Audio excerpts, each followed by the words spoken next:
On July 10th, one of the oldest and most famous automobile brands, Bentley Motors, celebrates its centenary.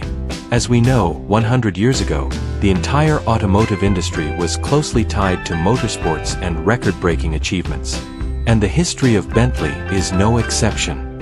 Surprisingly, the history of Bentley Motors began with other cars. More specifically, with the lightweight aluminum pistons that Walter Owen Bentley invented in 1912 to replace the iron pistons in the engines of the French DFP cars he sold with his brother under the company, Bentley and Bentley. Walter Owen Bentley, known simply as W.O., an engineer by training, was dissatisfied with the DFP's performance, believing that the best automotive advertising was, above all, racing victories. Indeed, after installing aluminum pistons, the DPFs managed to set several records at Brooklands, which boosted their sales in the UK. Brooklands, in turn, became an important part of Bentley's history. Brooklands Raceway is one of the most unique motorsport venues on the planet, partially preserved to this day. Brooklands was the first circuit in the world specifically designed for motor racing, built in 1907 by British entrepreneur Hugh Lockking in Surrey, near London. The primary reason for the circuit's construction was the 20 miles per hour speed limit on British roads, which made it impossible to hold the so-called linear races, popular in Europe, especially France, on public roads. Lockking was a great fan of motor racing, believing it helped develop the automobile industry, and worried that Britain was lagging significantly behind France and Italy in this area. Like most racetracks of the time, Brooklands was shaped like an irregular oval, consisting of 2 straights and 2 curves, distinguished by significant banking. On one side was the Byfleet banking, a 472-meter radius and 6-meter height. On the other was the members banking, smaller in radius and length, 305 meters, but much taller, 9 meters and a bank angle of up to 63 degrees. The track's width ranged from 15 to 30 meters. The engineering calculations were precise and simple. Thanks to this curved profile, cars could maintain speeds of up to 110 kilometers per hour, 68 miles per hour, without intensive braking. The Brooklands irregular oval track was 4,430 meters long and covered 136 hectares of land. But one of its most interesting features was the small river way, which crossed the track beneath one of the curves, allowing spectators to watch the races from boats. Brooklands hosted the British National Grand Prix and later the British Racing Drivers Club 500-mile race. As for Bentley, they set several records here and competed in Grand Prix races. Henry Birkin, one of the famous Bentley boys, also began his racing career here. One of Bentley's models, the Bentley Brooklands, was named after this track. In 1939, the track hosted its last race, and it was closed. The airfield, built on the same site, gradually reclaimed the land, housing hangars and other facilities. The Brooklands Museum is now located here. Perhaps it's no surprise that the track's concrete curves remain intact, 112 years later. This grand structure, with its cracked surface and overgrown with trees, shrubs and grass, still makes a stunning impression, no less impressive than the banking at Monza or the Fuji circuit in Japan. What's truly astounding are the records set on this track, even before our grandparents were born. In 1907, 11 days after its opening, the circuit hosted its first motor racing event, a 24-hour speed and distance record. Briton Selwyn Edge, in a Napier 804, drove 2,545.56 kilometers at an average speed of 106 kilometers per hour, breaking the previous record of 1,764.142 kilometers, set in 1905 in Indianapolis. Just imagine, in 1907, the average speed over a 24-hour period was 106 kilometers per hour. In a car more like a carriage, without a roof, seat belts, and seats resembling sofas, a car that needed to be refueled, accelerated, and sometimes braked. Unthinkable. But let's return to Bentley. W.O. received an engineering degree from Bristol College and worked for a time as an apprentice railway engineer. At 20, he competed in motorcycle races, including 2 victories in the famous Isle of Man Tourist Trophy. In 1919, he registered Bentley Motors Limited and 2 months later presented a new chassis at the London Motor Show. The first car was ready in 1921. True to his vision of automotive advertising and encouraged by the sales results of the DFP after several record-breaking attempts and the hype surrounding them, WO turned to motorsport to boost sales of his own cars. The first race in which Bentley competed was the Indianapolis 500 in 1922. Douglas Hawkes drove a modified Bentley with mechanic Bertie Browning. It's telling that of the 27 cars that started that race, only 13 finished for one reason or another. Douglas Hawkes' Bentley finished 13th, having successfully completed all 200 laps, thus proving the reliability of the new cars. WO was a methodical and thorough man, and he approached motorsport with the same standards as any commercial endeavor. His goal was to create an image for his brand that would endure for generations to come. This is why Bentley only participated in competitions that could guarantee victory and showcase its cars at their best. These were primarily long races with high average speeds for sports cars. So it's no surprise that the famous 24-hour marathon at Le Mans became one of the events that brought fame to the English brand and brought it several notable victories. The first Le Mans marathon took place in 1923, and even then, the crew of John Duff and Frank Clement entered a Bentley 3-liter Sport. At the time, there was a curious division of cars into classes, which went something like this: very large engines, over 3 liters, large engines, 2 to 3 liters, medium engines, 1.5 to 2 liters, and small engines, up to 1.5 liters. The 3.0-liter Bentley was entered in the large engine class, the most numerous of the 4. That year, 13 cars competed. Duff and Clement's crew completed 112 laps in 24 hours, finishing 4th overall and 3rd in their class. While watching the race, I realized that this marathon was literally made for Bentley, and victory was more than possible if I approached the race with the utmost efficiency. Before each race, the cars were meticulously prepared under the supervision of technical director Nobby Clark. Mechanics and drivers practiced pit stops, and the team had a pit lane map to practice every move. Thanks to this approach, the team saved approximately 45 seconds per pit stop. WO himself was always present at every race, recording the lap times of all the cars with a stopwatch, and separately noting the times of his competitors, so that he could thoroughly analyze all the information later. He also carefully monitored the speed of his cars and drivers, so as not to overwork them unnecessarily or overexert them to their full potential. Bentley EXP N2. Bentley considers this car to be its most valuable from a historical perspective. This 2-seater 3.0-liter sports tourer is the oldest surviving car of that era. WO Bentley built experimental chassis in 1919 and 1920, which he designated 1 and 2. EXP No. 1 has not survived, but some of its parts were later installed on EXP No. 2. EXP No. 2, however, took part in intensive testing and racing in 1919 to 1920. The car proved itself to be an excellent and very successful racing car, becoming a true legend when Duff and Clement won Le Mans in 1924 in a similar 3.0-liter example. As early as 1924, the Duff and Clement crew won the Le Mans race in the same Bentley 3-liter Sport.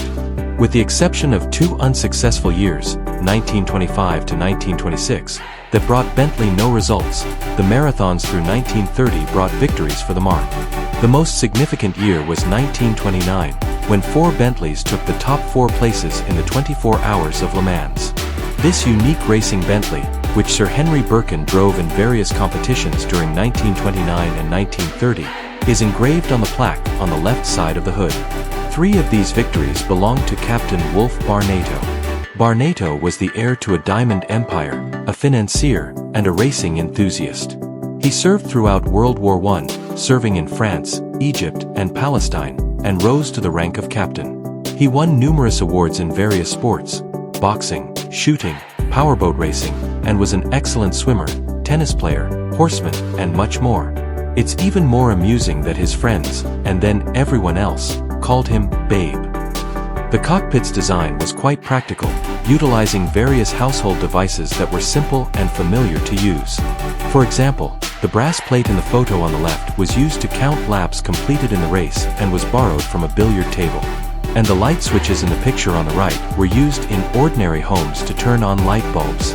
Inspired by Bentley's 1924 Sierra Leonean Lyons Man's Victory, Barnato decided to finance the Bentley company, and in 1928, he himself drove the car at Le Mans and won the race. He repeated his success in 1929 and 1930. Wolf Barnato was one of the famous Bentley boys, whose names resounded throughout the world at the time. This was the name given to successful British racing drivers who repeatedly won world championships behind the wheel of Bentleys. Among them were officers, engineers, aviators, journalists, entrepreneurs, pearl and diamond magnates, and even playboys. All of them were united by Bentley cars and a passion for racing. Aside from Wolf Barnato, one of the most famous heroes of his time was Sir Henry "Tim" Birkin. Henry Birkin began his racing career at the very same Brooklands circuit that became the cradle of many future famous drivers. In 1921, he competed in several events there, but then, under pressure from his family and his own business, he was forced to take a break until 1927, when he entered the 6-hour race in a Bentley 3-liter Sport. In 1928, he purchased a 4.5-liter Bentley, and after a string of successful finishes, he decided, against his family's wishes, to return to motorsport. In 1928, he started at Le Mans, leading the first 20 laps, but then dropped back due to a locked wheel and finished 5th. The following year, he teamed with Wolf Barnato as co-driver, and they rode to victory. Birkin was the first to come up with the idea of squeezing more power out of the 4.5-liter Bentley by installing a supercharger.